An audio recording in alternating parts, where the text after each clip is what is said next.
ആ പറമ്മേ. ടെൻഷനൊന്നും വേണ്ട. ഞാൻ വെറുതെ കൊച്ചു വർത്താനം പറയാൻ വിളിച്ചതല്ലേ. അമ്മ അവിടെ ഉള്ളപ്പോ എനിക്കെന്ത് ടെൻഷനാ? അമ്മ പറ. അന്നേ പൂജമോളെ നോക്കാൻ ഒരു വേലക്കാരി വെക്കുന്ന കാര്യം പറഞ്ഞില്ലായിരുന്നോ? ആ, എത്രയും വേഗം അങ്ങനെ ഒരാളെ നമുക്ക് കണ്ടുപിടിക്കണം. എന്താമ്മേ, അവിടെ എന്തേലും പ്രശ്നമുണ്ടോ? ഹേയ്, ഒരു പ്രശ്നവും ഇല്ല. എന്നാലും ഇവിടെ ഒരു ജോലിക്കാരിയെ കൂടെ കിട്ടി അത്ര ആശ്വാസമാകുമല്ലോ. ഗോമതിക്ക് എല്ലായിടത്തും ഓടി നടക്കാൻ പറ്റില്ല. പിന്നെ പൂജമോളുടെ കാര്യം നോക്കാൻ ഒരാളും കൂടി ഉള്ളത് നല്ലതല്ലേ? അത് നേരാ. അവിടുത്തെ വീട്ടുജോലിയും പൂജയുടെയും ആമയുടെയും ശുശ്രൂഷയും എല്ലാം കൂടി അവർക്ക് ഒറ്റയ്ക്ക് പറ്റില്ലല്ലോ. ആ, അതെ അതെ അതെ അതെ. അമ്മ ആരെങ്കിലും കണ്ടുവച്ചിട്ടുണ്ടോ? ഇല്ല, ഞാൻ അന്വേഷണം തുടങ്ങിയിട്ടുണ്ട്. ഇന്നത്തെ കാലത്ത് എല്ലാം ഒത്തിണങ്ങി ഒരാളെ കിട്ടുക എന്ന് പറഞ്ഞാൽ അത് വലിയ ബുദ്ധിമുട്ടാണ്. പിന്നെ അങ്ങനെ ആരെങ്കിലും വിളിച്ച് തറവാട്ടിൽ നിർത്താൻ പറ്റില്ലല്ലോ. നമുക്ക് വിശ്വാസമുള്ള ഒരാൾ വേണ്ടേ? അതെ, നമുക്ക് വ്യക്തിപരമായി അറിയാവുന്ന ആളാണെങ്കിൽ അത്രയും നല്ലത്. കാലം വല്ലാത്തതാണല്ലോ. കൂടുതൽ സൗകര്യം ഉണ്ടാക്കാൻ നമ്മൾ പോയിട്ട് അത് അപകടമാകാൻ പാടില്ലല്ലോ. അല്ല, മായയും കൂടി ഒന്ന് നോക്കണം. അത് പറയാനാ ഞാൻ വിളിച്ചത്. നോക്കാമ്മേ, അവർക്കുള്ള ശമ്പളവും ഞാൻ കൊടുത്തോളാം. അതിനിപ്പോ മായയോട് ആരാ ശമ്പളം ചോദിച്ചേ?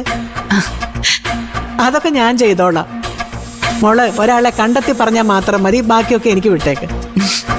ഇവിടെ ഇപ്പൊ ഒരാളൂടെ ഉണ്ടെന്ന് വെച്ചാൽ ഒരു കുഴപ്പമില്ല. പണ്ടൊക്കെ 3-4 പണിക്കാരുണ്ടായിരുന്ന തറവാടാ ഇത്. അന്ന് പിന്നെ ഇങ്ങനെയൊന്നും ആയിരുന്നില്ലല്ലോ. കൃഷിയും തൊഴുത്തു നിറ പശുക്കളും എന്നും ഉത്സവമല്ലായിരുന്നോ?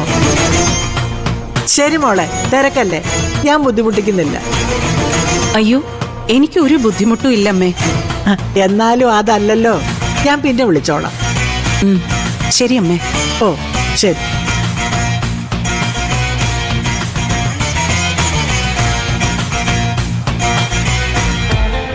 എന്നാലും എൻ്റെ മോളെ, എനിക്ക് ഈ യമണ്ടം പണി കിട്ടുമെന്ന് ഞാൻ സ്വപ്നത്തിൽ പോലും വിചാരിച്ചില്ല. ഈ വീടിന്റെ എല്ലാമെല്ലാമായി എന്നോട് മത്സരിക്കാൻ വേറൊരാൾ വരിക എന്ന് പറഞ്ഞാൽ ഞാൻ പിന്നെ ജീവിച്ചിരുന്നിട്ട് കാര്യമുണ്ടോ? പിന്നെ ചേച്ചി എന്താ മരിക്കാൻ പോവാണോ? ഞാൻ പിന്നെ എന്താ മോളെ വേണ്ടേ? വീറോടെ നിന്ന് പൊരുതണം. അങ്ങനെ പാതി വഴിയിൽ പരാജയം സമ്മതിച്ച് പിന്മാറാനാണോ നമ്മൾ ഈ യുദ്ധം തുടങ്ങി വെച്ചത്? പറയാൻ എളുപ്പമാ. വരുന്നവൾ ഏത് ടൈപ്പിലുള്ള ആളാന്ന് ആർക്കറിയാം? ആരായ നമുക്ക് എന്താ ചേച്ചി? വരുന്നവൾ ഏത് കൊടി കെട്ടിയവളാണെങ്കിലും അവളെ നമ്മൾ രണ്ടാം പക്കം തന്നെ വന്നിടത്തേക്ക് പറഞ്ഞു വയ്ക്കും. ഇപ്പോഴത്തെ സാഹചര്യത്തിൽ മുത്തശ്ശി അതിന് സമ്മതിക്കുമെന്ന് തോന്നുന്നുണ്ടോ? മുത്തശ്ശിയെ കൊണ്ട് തന്നെ അവളെ പുറത്താക്കി കാണിച്ചാലോ? പൂജയുടെ കാര്യത്തിലും നമ്മൾ ഇത് തന്നെ പറഞ്ഞത്. ഇനിയിപ്പൊ നമ്മള് പുറത്താകുന്ന അവസ്ഥയാ. ചേച്ചി, അവളുടെ കൂടെ ആദ്യം ഉണ്ടായിട്ടല്ലേ? ഇവളുടെ കൂടെ ഇനി ആരൊക്കെ ഉണ്ടെന്ന് ആർക്കറിയാം? ചേച്ചി ഇങ്ങനെ നിരാശപ്പെടാതെ. ഞാനിങ്ങനെ സ്ട്രോങ് ആയി ചേച്ചിയുടെ കൂടെ നിൽക്കുകയല്ലേ. ഏതായാലും ഞാനും ചെമ്പകശ്ശേരിയുടെ അവകാശം തന്നെയല്ലേ. ആ അവകാശം വല്ലവനും അടിച്ചോണ്ട് പോയിരിക്കാനാണ് ഞാൻ ഈ കഷ്ടപ്പെടുന്നത്. ചേച്ചി കഷ്ടപ്പെടുന്നതിന്റെ ഗുണം ചേച്ചിക്ക് കിട്ടും. ഒരു കാര്യത്തിൽ ഞാൻ ചേച്ചിക്ക് വാക്ക് തരാം. ആ വരുന്നവൾ ഏതായാലും ഇവിടെ വാഴാൻ പോകുന്നില്ല. ചെമ്പകശ്ശേരിയുടെ അടുക്കളയിൽ ഒരു ഭരണാധികാരി മതി. അത് ഗോമതി ചേച്ചിയായിരിക്കും. എന്താ പോരെ? മതി, അത് മതി. ചെമ്പകശ്ശേരിയിലെ ഗോമതിയായിട്ട് തന്നെ എനിക്ക് മരിക്കണം.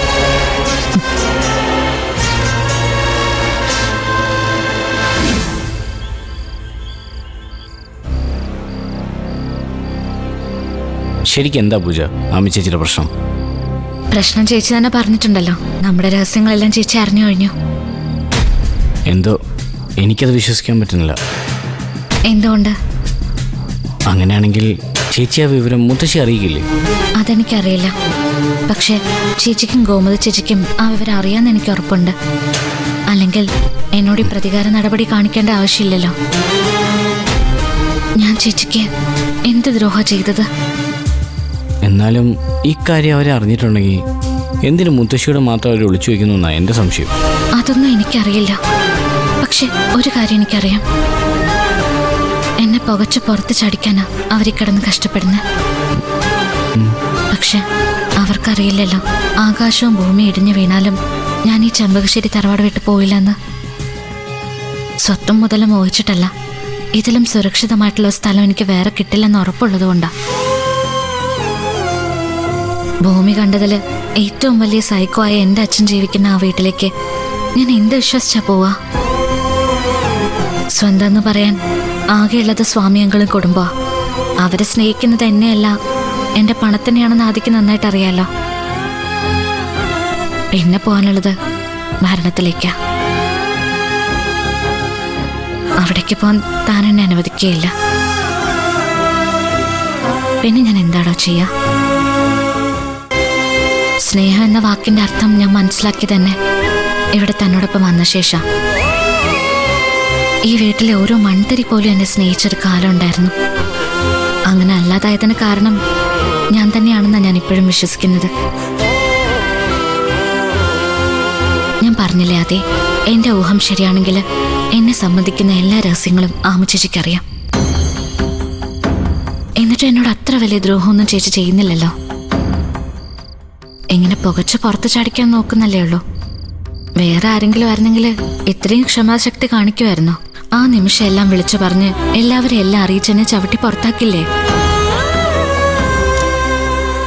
സത്യം പറഞ്ഞ ആമച്ചേച്ചിയും ഗോമച്ചേച്ചിയും പാവങ്ങളാ.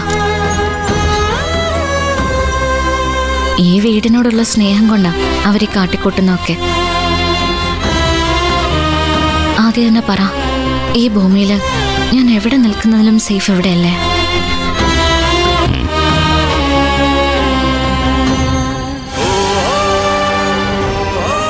എന്റെ കുഞ്ഞിനെ ജീവനോടൊന്ന് കാണണമെന്ന് മാത്രം എന്റെ സ്വപ്നം. ആ സ്വപ്നം സാക്ഷാത്കരിക്കാൻ ഇവിടെ ഇങ്ങനെ ഈ ഇടവേള കൊച്ചു കൊച്ചു സങ്കടങ്ങൾക്കിടയിൽ ആഘോഷിക്കുന്നല്ലേ അതി നല്ലത്. അറിഞ്ഞോ അറിയാതെയോ താൻ വീണ്ടും എത്തി നിൽക്കുന്നത് അതേ വഴിത്തിരിവിലാണ്. കൊല്ലുമെന്നോ കൊല്ലാൻ വിടുമോ എന്നോ പറയാതെ കണ്ടം സെല്ലിൽ അടച്ചിടുന്നതാണ് ലോകത്തെ ഏറ്റവും വലിയ ഭീകരത.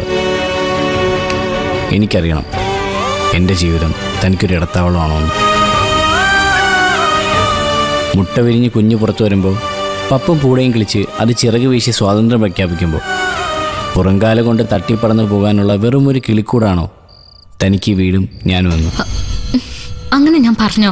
എന്തിനാ പറയുന്നേ? എനിക്ക് ഊഹിച്ചൂടെ? ഇതുവരെ തന്റെ ഏത് ഊഹങ്ങളാ സത്യമായിട്ടുള്ളത്?